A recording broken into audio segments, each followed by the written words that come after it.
Right then, this is a walk around video and this is for a really handsome looking car. This is a Honda CR-V, it's a 2.2 EX, so top of the range car. Covered 87,000 miles with a lovely service history. Finished in this absolutely glorious urban titanium, I think they call it. Which, as with all Honda colours, seems to look awful in the videos and the photographs, but looks so rich in the flesh, it really does. Side steps fitted, Honda accessory ones, but a really lovely car in absolutely beautiful condition, with only, I can see a couple of tiny marks on the car, but the front of the car, perfect. Lights, fog lights, no cracks, no condensation at all. Bottom of the car, really clean. There will be the odd stone chip on there, nothing that's immediately jumps out to me, but there will be one. Yeah, given the mileage of the car and age, it's amazing to be as clean as it is. Near side, I mean, it's absolutely mirror smooth in the panels, no indentations at all that I can see. Near side front alloy, the one that takes all of the bashing. There's only a tiny bit of light curb, you can see down the bottom there, and then down the panel works absolutely beautiful. Near side rear alloy, again completely unmarked. And then on the back of the car, bumper corners completely clean. Even the load area is completely clean as well. And off side of the car, driver's side, again, I mean, it's just unbelievably clean. It's just mirror smooth. To see a car this age and mileage like this is very rare indeed. Offside rear alloy, absolutely spot on. So the only really obvious mark on the car is actually not on the car itself, it's on the running board, which just seems to have caught something on the edge there, but it's nothing. I mean, it literally is nothing at all, but I like to pick up on what I can, where I can see it. And the range of the car is lovely. And then offside front alloy, absolutely perfect. New front tyres on the car, by the way, it's just worth pointing out if I haven't already. But it really is a gorgeous looking car, this one. Coming into the back now, first things first, I mean, it's an enormous boot area, and they are huge. Pull levers on either side, those the seats just flop down. It is rare indeed to see any SUV in the back that literally looks as though it's hardly ever been used as an estate car, because it looks like new back here. It's incredible. Coming into the back of the car, absolutely amazing amounts of legroom, and those front seats are set for me, and I'm over 6 foot tall. What makes this car special, like the boot, is the fact that most CR-Vs again are used as family cars.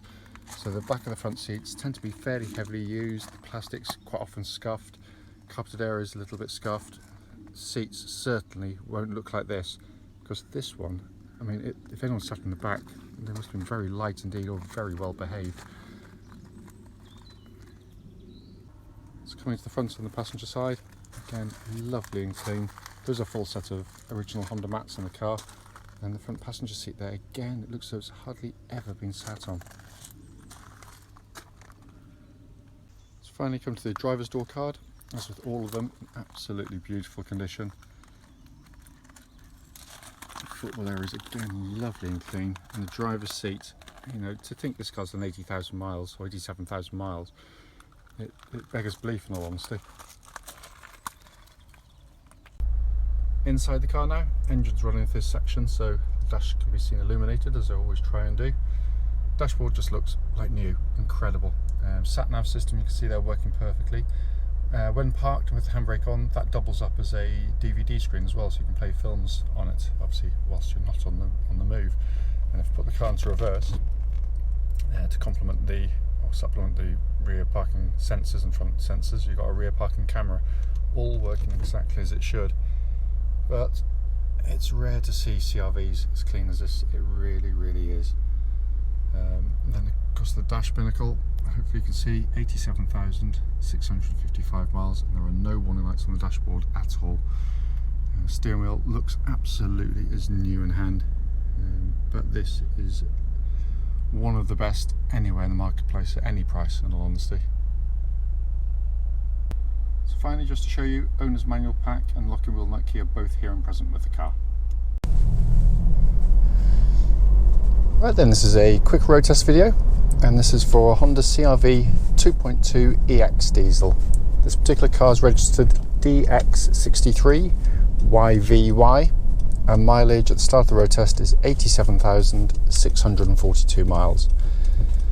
As always, the reason we do these videos is very simple indeed. We basically want anyone that's looking at our cars that we advertise online to actually see the cars in operation. We know, unfortunately, to our cost, it can be really frustrating to go and see a car which looks perfectly good in the description and the photographs, only to get there and find out when you drive it, it's got a fundamental issue that shows up whilst you're driving the car. So that's why we do it. It's also done on these very quiet country roads, which actually forms part of the road test route any prospective buyer would go on. And the reason for that is very simple. It'll be representative of what you'd feel yourself should you be offered a test drive in the car. So coming to the car in question, car we purchased direct from a Honda main dealer. It's been very well looked after throughout its life and is immediately obvious as soon as you drive the car. I mean, it's as tight as a drum. Engine starts absolutely instantly, of course, and settles to a completely smooth, even idle. There are no warning lights on the dashboard at all relating to the engine or any other part of the car. Temperature gauge I'll do a little bit later in the video, because what I like to do is try and do these videos when the engine's cold, which tends to sort of show up any issues there might be on a car. The engines themselves are simply brilliant diesel engines. It's what I love about them. Honda do this so well. Aside from probably first and second gear, you'd be hard pressed to know you're driving a diesel. It's that quiet and that smooth in operation. It is a wonderful engine, and it also, unlike some diesels, gives a broad band of power through the rev range.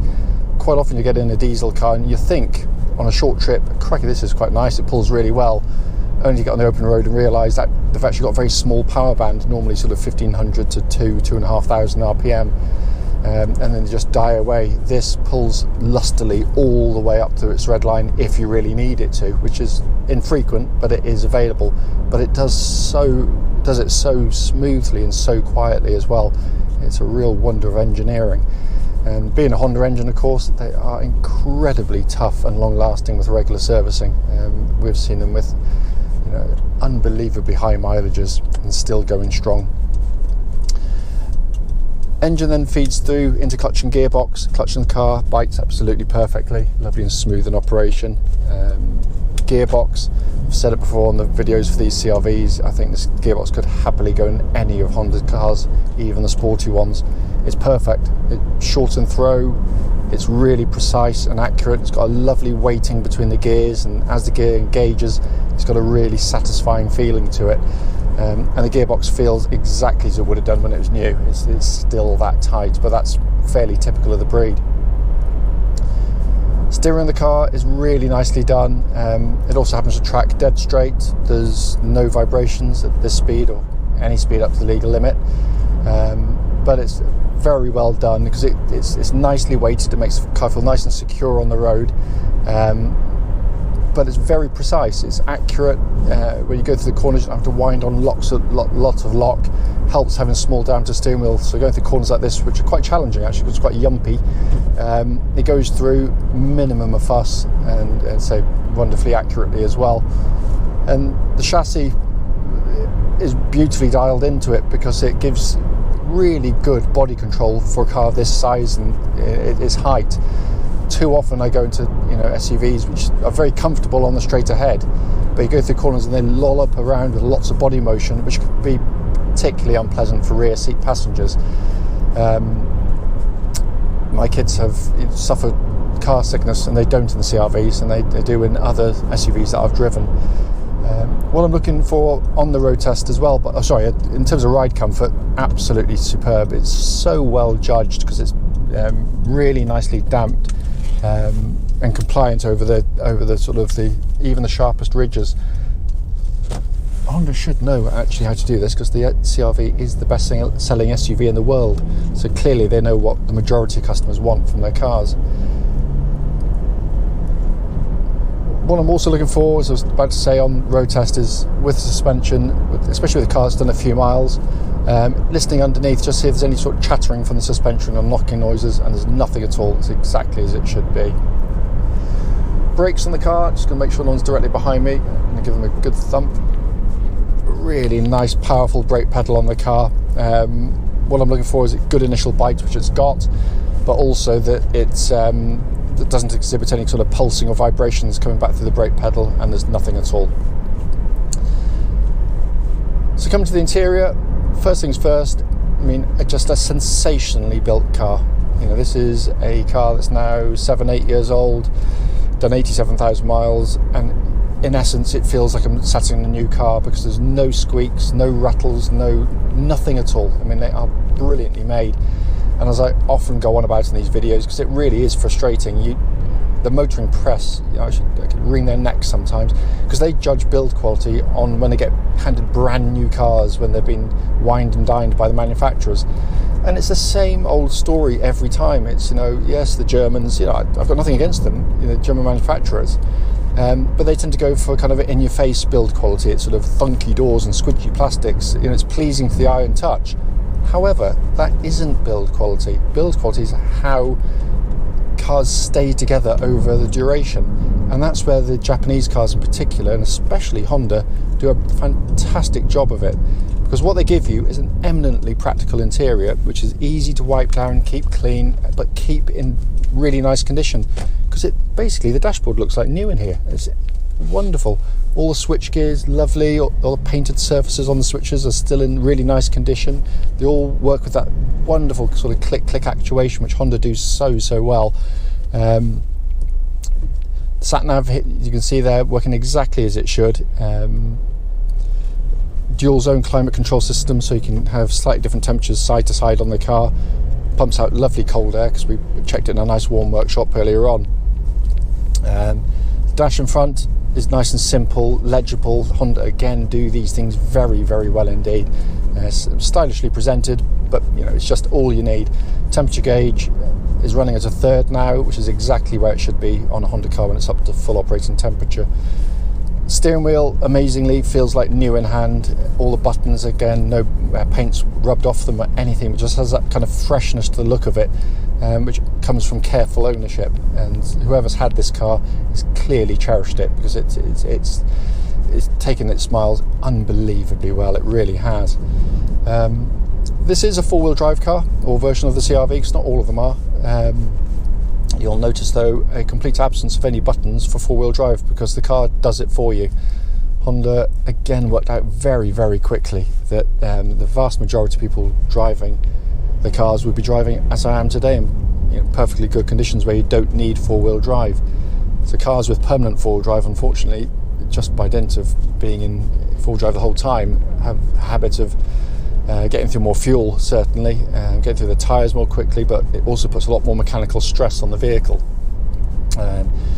Should this car need to be in four-wheel drive, it does it for you, because it basically runs in front-wheel drive, and as soon as the front wheels start to lose grip, it seamlessly brings in the rear wheels to give you four-wheel drive, and it is brilliantly effective. I tow a caravan with exactly this car, or not this car, but one of these cars, and I've never come close to getting stuck with it. My business partner tends to use one if he goes skiing. So it is a very effective system, but also its simplicity gives it its reliability, because the fact that probably it's been so infrequent, it means, you know, in probably 3 decades of selling Hondas that use this type of system, we've never so much as put a spanner on any of them, and that is many thousands of cars. As I said at the start of the video, the point of it, it's only brief, but it's to show the car in operation, but to feedback on any issues, of which there's nothing at all. If all cars of this age and mileage drove as well as this, it'd be a lovely world.